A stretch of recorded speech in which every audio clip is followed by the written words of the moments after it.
இன்னைக்கு அடையாறில் இருக்கிற அம்பேத்கர் மணி மண்டபத்துக்கு நம்ம வந்திருக்கோம். அதில் அழகிய புத்தர் சிலை இருக்கு. இது சீனாவின் வடிவமைப்பு மாதிரி இந்த சிலை இருக்கு. இங்கே வரும்போதே ஒரு நல்ல வைப்ரேஷன், அதாவது படிக்கணும் படிக்கணும் படிச்சுக்கிட்டே இருக்கணும்.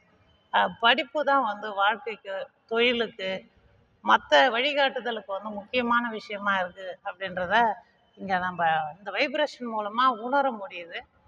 நீங்களும் அடையார் வந்தீங்கன்னா அடையாறில் இருக்கிற அம்பேத்கர் மணி மண்டபத்துக்கு வாங்க.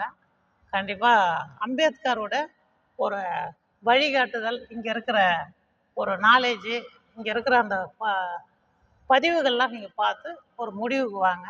இதை பார்க்கும்போது நம்ம நிறைய சாதிக்கணும், இன்னும் நிறைய தூரம் போகணும் அப்படின்ற மாதிரி எல்லாம் தோணுது. கண்டிப்பாக நம்ம பயணிப்போம். வருங்கால சந்ததிக்கும் இங்கே இருக்கிற இடத்த பற்றியும் இங்கே இருக்கிற ஆற்றலை பற்றியும் நம்ம சொல்லுவோம். வணக்கம்.